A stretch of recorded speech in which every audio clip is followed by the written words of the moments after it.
नमस्कार विद्वान साथियों, मैं दुर्गे विश्वकर्मा स्वागत करता हूं शरीफा एग्जाम्स में। दोस्तों, वीडियो शुरू करने से पहले मैं आपको बताना चाहता हूं हमारे कई पेड ग्रुप चलते हैं।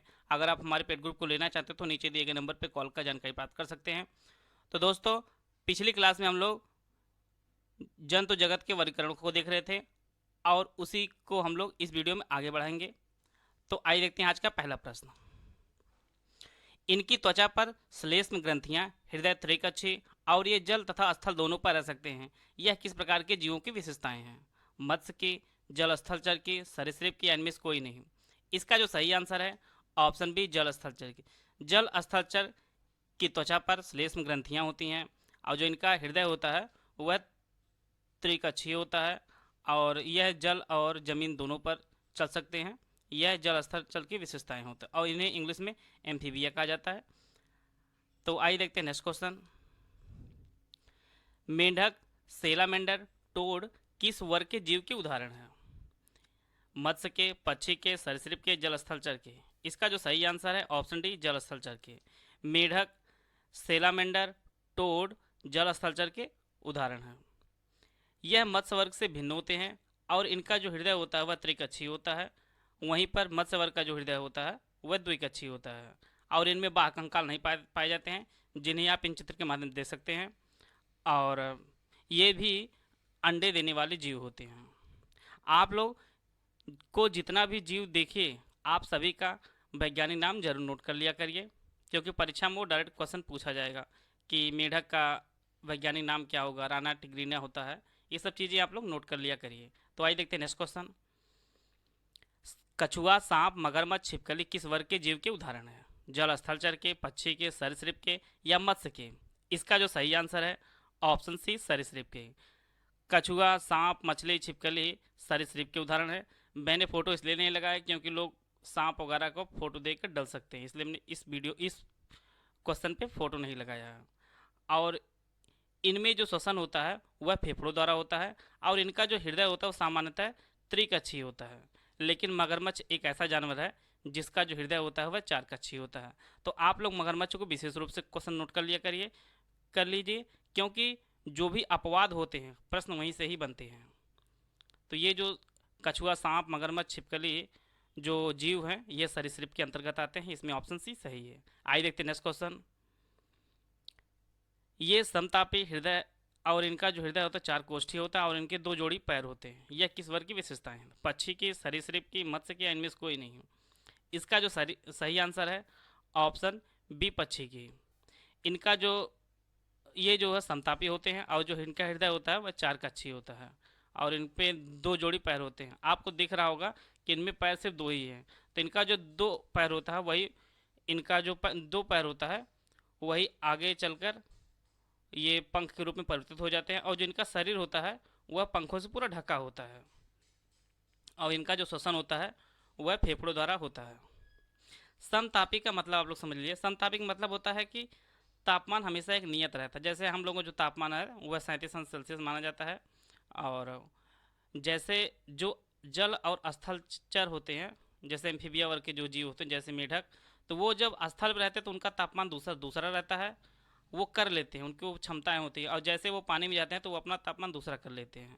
तो ये वो लोग असमतापी होते हैं, वो तापमान को ऊपर नीचे कर सकते हैं। लेकिन हम लोग जैसे अ, हम लोग हैं या पक्षी समुदाय होते हैं तो इनका जो तापमान होता है वह समतापी होता है। हम लोग का तापमान चाहे पानी में रहे तो भी एक ही रहेगा, बाहर रहेंगे तो भी एक ही रहता है। हम लोग ऊपर नीचे नहीं कर सकते तापमान को, अपने शरीर को नियंत्रित। आइए देखते हैं नेक्स्ट क्वेश्चन। ये समतापी हृदय चार कक्षीय इस वर्ग के जंतु जीव शिशुओं को जन्म देने वाले होते हैं। यह किस वर्ग की विशेषताएं हैं? सरीसृप के, स्तनपायी की, मत्स्य के, इनमें से कोई नहीं। इसका जो सही आंसर है ऑप्शन बी, स्तनपायी की। स्तनपायी जो जीव होते हैं वह समतापी होते हैं और जो इनका हृदय होता है वह चार भागों में विभाजित होता है और यह जो जंतु होते हैं वह शिशुओं को जन्म देने वाले होते हैं। ये सारी विशेषताएं वे स्तनपायी की होती हैं। आइए देखते हैं नेक्स्ट क्वेश्चन। व्हेल, बिल्ली, चमगादड़, मनुष्य, चूहा यह किस वर्ग के जीव हैं? सरीसृप, स्तनपायी, मत्स्य या इनमें से कोई नहीं। इसका जो सही आंसर ऑप्शन बी, स्तनपायी। ये सभी जीव व्हेल, बिल्ली, चमगादड़, मनुष्य और चूहा जो है वह स्तनपायी वर्ग के जीव हैं, जिन्हें आप इन चित्र के माध्यम से देख सकते हैं। और इनमें कुछ और विशेषताएं होती हैं, जैसे इनमें दूध ग्रंथियां पाई जाती हैं और इनकी पूरी त्वचा पे बाल पाए जाते हैं अधिकतर जीवों में, और इनके जो त्वचा होती है उस पर तैलीय ग्रंथियां पाई जाती हैं।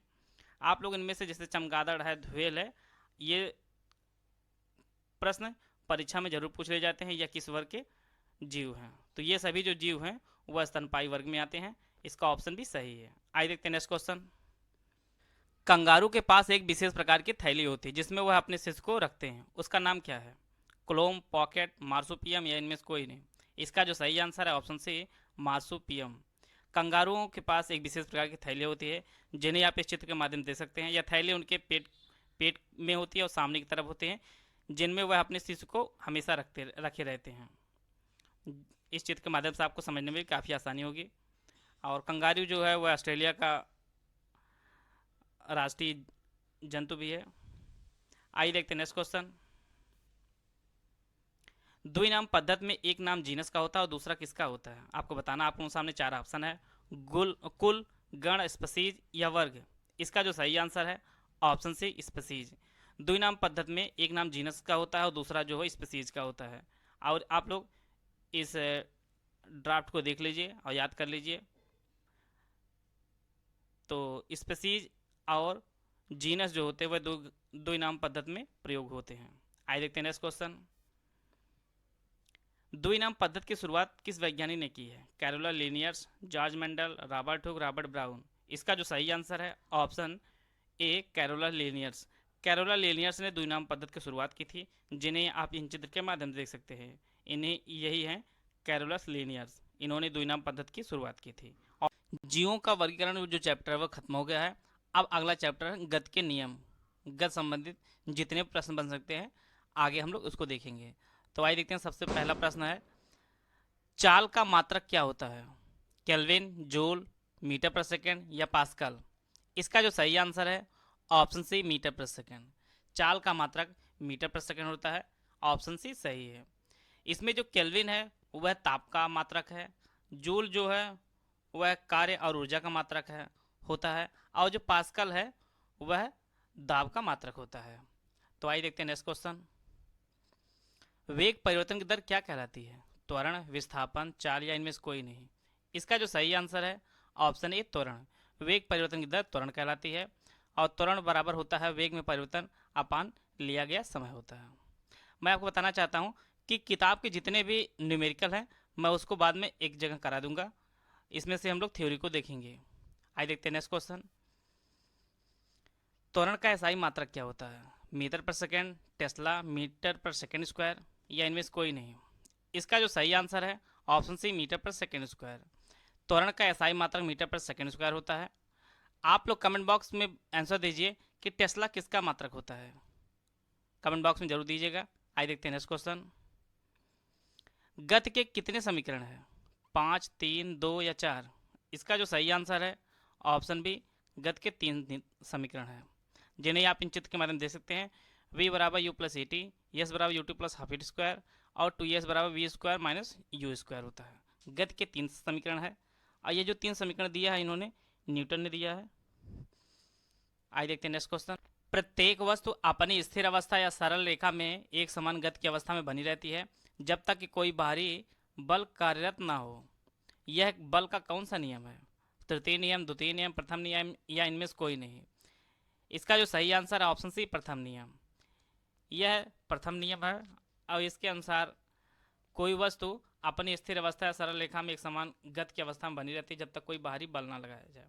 और यह जो है जड़त्व का नियम भी कहा जाता है। जड़त्व एक प्राकृतिक गुण होता है जिसका मतलब होता है कि वह अपनी गति या स्थिर अवस्था का विरोध करता है,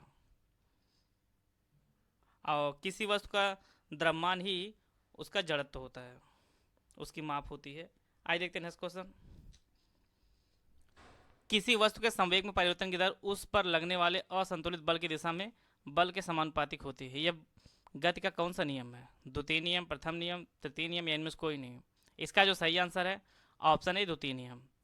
किसी वस्तु के संवेग में परिवर्तन की दर उसके बल पर लगने वाले असंतुलित बल की दिशा में बल के समानुपातिक होते हैं। यह बल का द्वितीय नियम है। जैसे आप लोगों ने क्रिकेट में देखा होगा, इसका एग्जाम्पल है, जैसे जब खिलाड़ी कैच रोकता है तो वह अपने हाथों को गेंद पकड़ कर पीछे खींच लेता है। यह उसी नियम का एग्जाम्पल है और यह नियम वहीं फॉलो होता है। आइए देखते हैं नेक्स्ट क्वेश्चन। संवेग का एसआई मात्रक क्या होता है? Kilogram metre, kilogram second, kilogram metre प्रति सेकेंड या इनमें से कोई नहीं। इसका जो सही आंसर है ऑप्शन सी, किलोग्राम मीटर प्रति सेकेंड संवेग का एसआई मात्रक होता है। ऑप्शन सी सही है। आइए देखते हैं नेक्स्ट क्वेश्चन। प्रत्येक क्रिया के समान विपरीत दिशा में प्रतिक्रिया होती है, यह गति का कौन सा नियम है? तृतीय नियम, द्वितीय नियम, प्रथम नियम, इनमें से कोई नहीं। इसका जो सही आंसर है ऑप्शन ए, तृतीय नियम। प्रत्येक क्रिया के समान विपरीत दिशा में प्रतिक्रिया होती है, यह गति का तृतीय नियम है। इसे आप लोग बहुत अच्छी तरीके से जानते हैं। जैसे बंदूक पर आरोपित प्रक्षेपित बल, जिसे आप देखते हैं कि बंदूक से जब गोली निकलती है तो गोली सामने की तरफ जाती है, लेकिन जो उसका झटका है पूरे शरीर पर लगता है। इसी प्रकार से जो नाव किनारे की तरफ आती है तो लोग नाव को पीछे ढकेल कर और अपने सामने तरफ कूदते हैं। तो ये जो क्रिया होती है वह क्रिया प्रतिक्रिया का नियम है, जो गति का तृतीय नियम कहा जाता है। इसमें ऑप्शन ए सही है। आइए देखते हैं नेक्स्ट क्वेश्चन। वह बल जो किसी वस्तु को उसके केंद्र में आकर्षित करता है जब वह किसी वृत्तीय पथ पर चलता है, उस बल का नाम क्या होगा? अवकेंद्री बल, अपकेंद्री बल, गुरुत्वाकर्षण बल या इनमें से कोई नहीं। इसका जो सही आंसर है ऑप्शन ए, अविकेंद्री बल।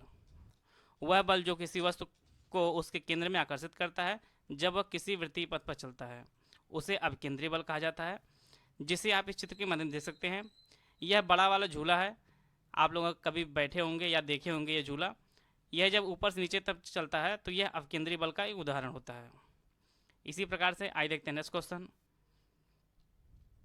वह बल जिसके कारण किसी गतिशील वस्तु में केंद्र से दूर भागने की प्रवृत्ति होती है, उस बल को क्या कहा जाता है? अविकेंद्री बल, गुरुत्वाकर्षण बल, अपकेंद्री बल या इनमें से कोई नहीं। इसका जो सही आंसर है ऑप्शन सी, अपकेंद्री बल, जिन्हें आप इस क्षेत्र के माध्यम से देख सकते हैं। इस बल में यह केंद्र से दूर भागता है। जैसे जो हमने पिछला एग्जांपल आपको दिखाया था उसमें अंदर की तरफ बल लगता है और इसमें जो है वह बाहर की तरफ बल कार्यरत है, और इसी को आप केंद्रीय बल कहा जाता है, और जो केंद्र से दूर भागने की प्रवृत्ति होती है। आइए देखते हैं। सुब्रमण्यम चंद्रशेखर को नोबेल अवार्ड कब मिला था? 1983, 1924, 1920 या 1940। इसका जो सही आंसर है ऑप्शन ए, 1983 में। सुब्रमण्यम चंद्रशेखर जी को नोबेल पुरस्कार 1983 में प्राप्त हुआ था। इन्होंने चंद्रशेखर लिमिट की एक थ्योरी दी थी जो अंतरिक्ष विज्ञान के संबंध में, इसी के लिए इन्हें अवार्ड मिला था। और इन्होंने कई अनेक थ्योरी दी थी, जैसे theory of Brownian motion, theory of the illumination and the polarisation of the sunlight sky. अन्य कई थ्योरी उन्होंने दी थी। इसी के परिप्रेक्ष्य में इन्हें नोबेल पुरस्कार के अलावा भी कई अवार्ड प्राप्त हुए थे। वीडियो अगर आपको अच्छी लगे तो आप लाइक कर सकते हैं, चैनल को सब्सक्राइब कर लीजिए। वीडियो को पूरा देखने धन्यवाद। जय हिंद, जय भारत।